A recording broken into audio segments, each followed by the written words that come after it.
La ilaha illallah, inna lil mawti sakarat.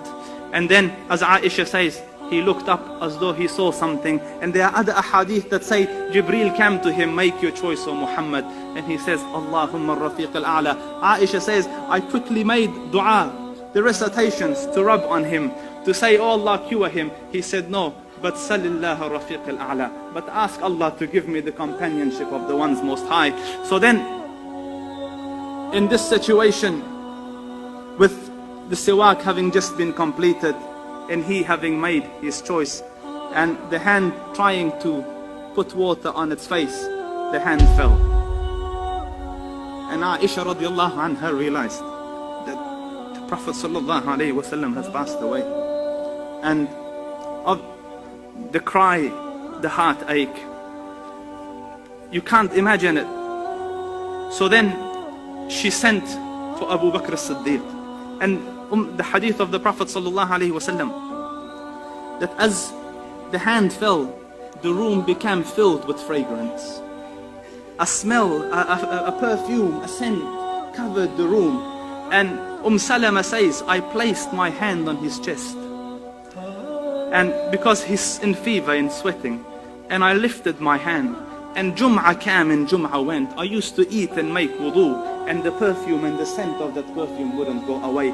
And this is the sunnah of the Dhul Arsh al-Majid. When a righteous soul departs, the angels wrap it in a cloth perfumed with the most elegant of perfumes, and the perfume covered the room. And then Hafsa radiallahu anha sends for her father Umar ibn al-Khattab. Aisha sends for her father Abu Bakr as-Siddiq, who is 1.5 kilometers away. So the first one to enter the room after the death of the Prophet sallallahu alaihi wasallam is Umar radiallahu anhu. Aisha says he knocked and asked permission, because it's the house of Aisha. So she says, I gave him permission, and look at the detail, and pulled my hijab over me. In the time of gham, yes, in the time of gham. Why aren't you beating yourself for Aisha? Your Habiba has passed away, because this wasn't the teachings of the Rasul. They took the gham and the hum and the difficulties with Islam, with the call that Allah Rabbul Izzah had left for them. So she covered herself. And Umar came with another Sahabi, and Mughira ibn Shu'bah. So he came and looked at the Prophet sallallahu alaihi wasallam, and he said, wa ghashiyah, and another, wa ghashiyatah. Oh, so unconscious, so deeply unconscious. You are so unconscious. And then he stood up and tried to come out of the house. And Mughira said, Ya Umar, mata Rasulullah. He is not fainted, he has died. So he said, Kadhabt, you are lying. You are lying. Innaka rajulun tahushuka fitnah. You're a person that fitna has engulfed. The Prophet won't die. He has gone to his Lord and will return as Musa returned. And he will cut the right hands and the left legs of those munafiqs who say he died.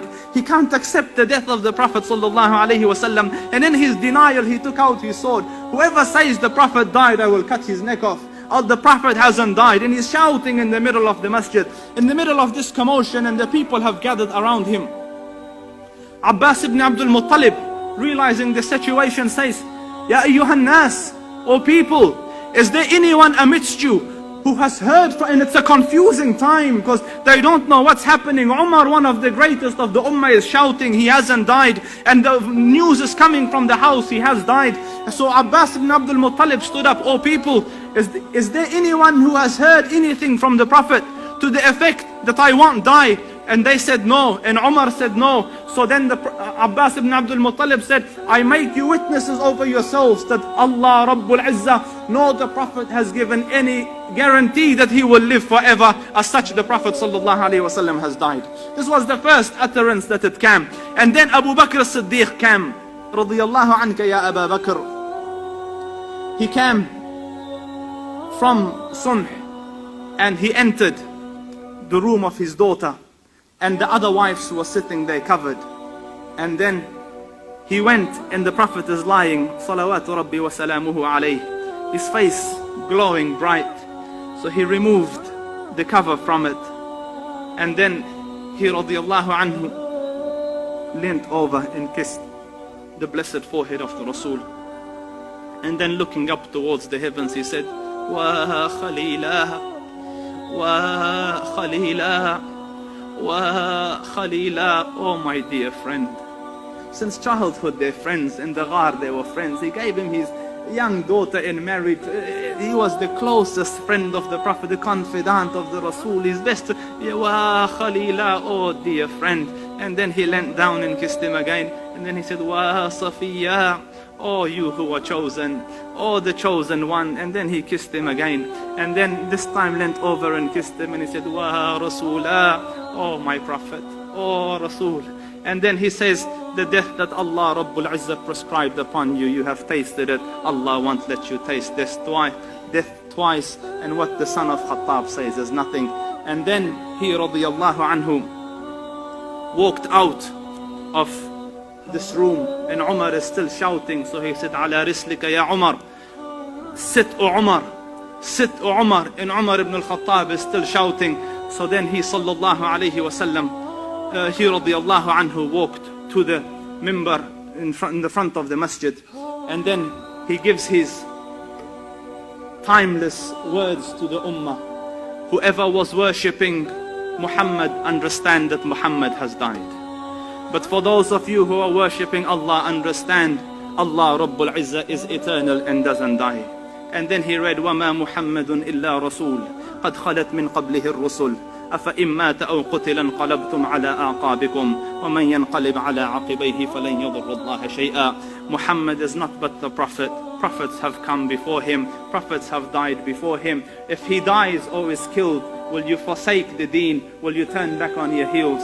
And then Umar says, it's as though I had never heard the verse, and hearing it he fell. The truth sank. The Prophet ﷺ passed away.